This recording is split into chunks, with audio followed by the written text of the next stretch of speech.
La provincia de Camagüey atesora alrededor de 20 monumentos nacionales, de los más de 500 reconocidos en todo el país. La condición de monumento nacional significa un reto para la provincia porque tiene la obligación de preservarlas. Un monumento, una estatua o una tarja o sitio simboliza el recuerdo físico del pasado y representa el esfuerzo cultural de la sociedad humana por encontrar y fijar su devenir. A lo largo del tiempo, Camagüey ha reunido y guarda con celo elementos patrimoniales que dignifican su cultura y enaltecen su población. En particular, a lo largo del siglo XX se realizaron algunos notables trabajos en tarjas y obras monumentarias, pero por lo general de forma dispersa y no siempre con el apoyo oficial. A partir de 1959, con el giro dado por la revolución a la conservación, se constituyeron las comisiones de monumentos a fin de evaluar, rescatar y hacer visible la memoria de las diferentes regiones del país.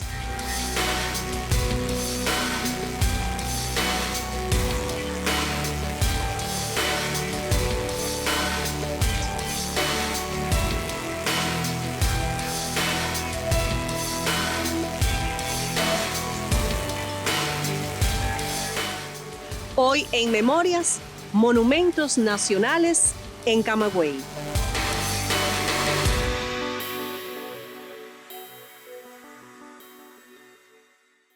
En Camagüey, la Comisión Provincial fue creada, según publicó entonces la prensa, el 19 de julio de 1964, bajo la dirección de Magdalena de Varona Duque Estrada.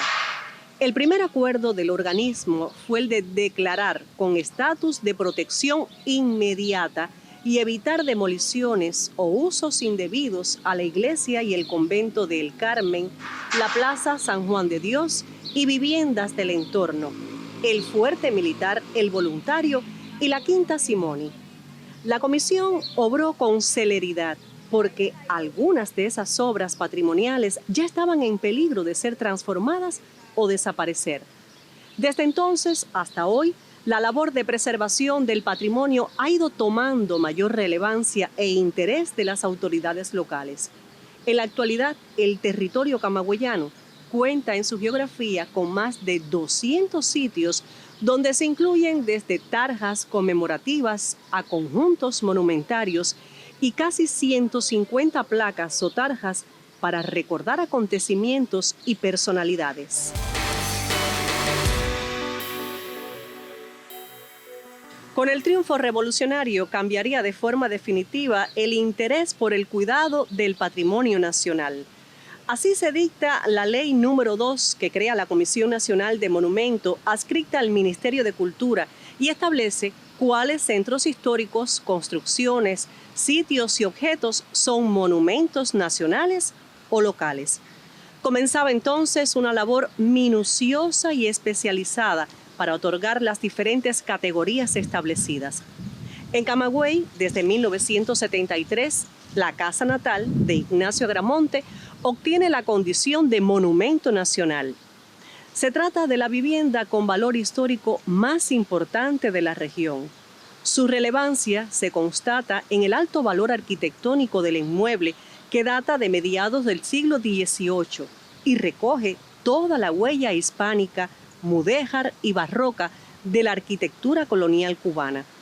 Una construcción de 2 pisos y entresuelos que no abunda en la región.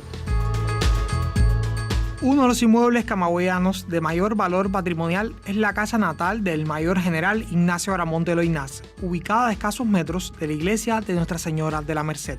Según las primeras referencias históricas que se tienen del inmueble, las cuales datan de 1727, este siempre estuvo vinculado con la familia Agramonte. Las intervenciones constructivas realizadas en la segunda mitad del siglo XVIII e inicios del XIX hicieron que la casa luciera rasgos arquitectónicos novedosos para el Puerto Príncipe.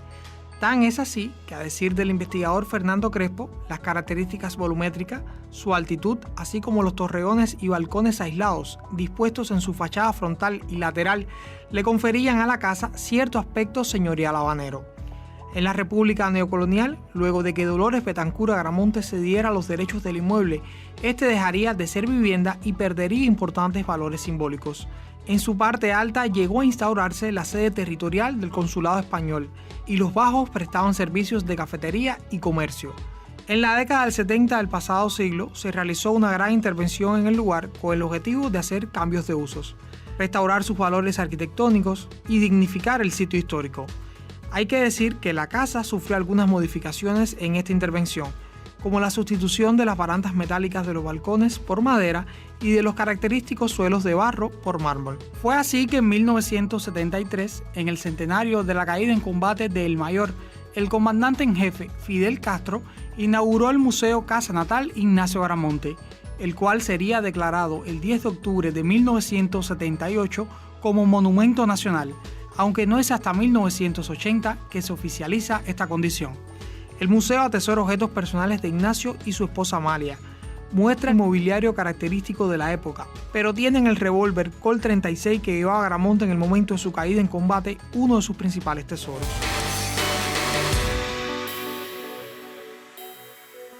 Otro de los monumentos nacionales que están en la ciudad de Camagüey es el edificio que alberga el Museo Provincial Ignacio Agramonte, valioso inmueble levantado en el siglo XIX.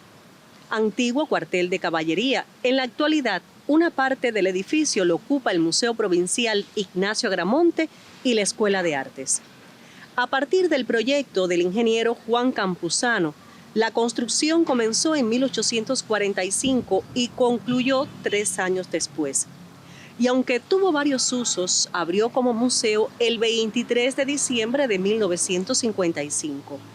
La edificación, con escasas transformaciones, conserva la mayoría de los elementos originales y constituye uno de los centros más importantes de la red de museos e instituciones patrimoniales del país por la antigüedad, diversidad y gran valor patrimonial de las colecciones que atesora. Así lo precisa el acta de declaratoria aprobada el 30 de enero del 2014.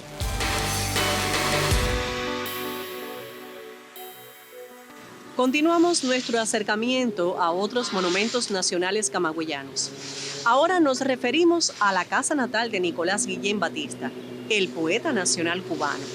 La vivienda, marcada por la modestia y sencillez, se ubica en una céntrica calle de la ciudad.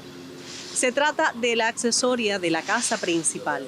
La construcción, con techo de tejas y pisos de mosaicos, de reducido tamaño y sencillez, no tiene rasgos que la distingan de sus iguales. Su valor reside sobre todo en ser el lugar donde vivió sus primeros años alguien que con el tiempo brillaría como intelectual y poeta de fama mundial.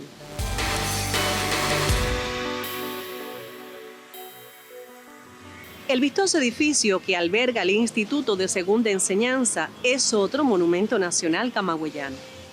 Se trata de un exponente destacado de la arquitectura civil, representativa del periodo republicano en Cuba, y aunque se inscribe en el eclecticismo, posee una marcada influencia neoclásica con marcada sobriedad en su arquitectura.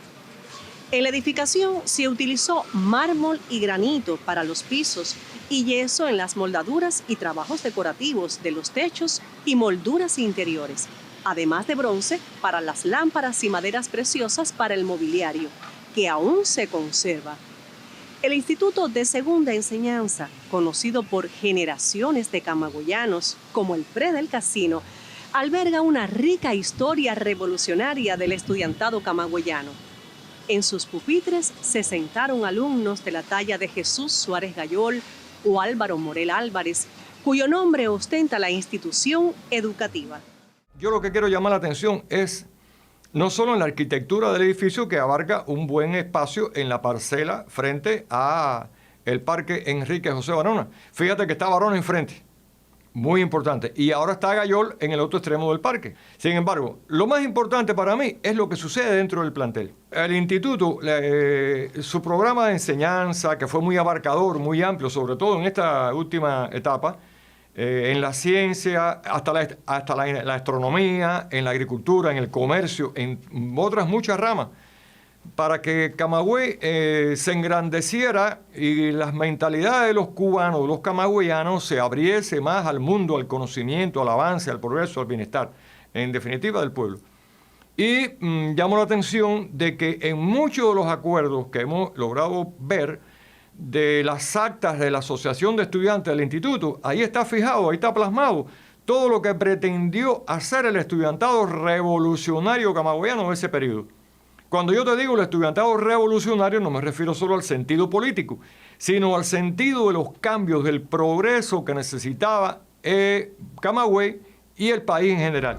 Es muy conveniente decir también que cobró esa dinámica el instituto, los jóvenes estudiantes revolucionarios, más radicales, con mucha mentalidad de progreso, la presencia de Jesús Suárez Gayol al frente de la Asociación de Estudiantes. Porque vemos que es una etapa que se cobra un alce de las protestas estudiantiles, las salidas a la calle, los actos públicos en el Parque José Martí ante el busto del apóstol, ¿verdad? Todas esas cosas. Cuando se va a inaugurar la sala de reuniones de la Asociación de Estudiantes, con la presencia de Armando Jar, que se solicitó, y otras personalidades cubanas, para develar el retrato nada más y nada menos de que Abel Santamaría Cuadrado. ¿Tú te imaginas? El segundo jefe del movimiento revolucionario que había saltado al Cuartel Moncada junto con Fidel y los jóvenes del Centenario.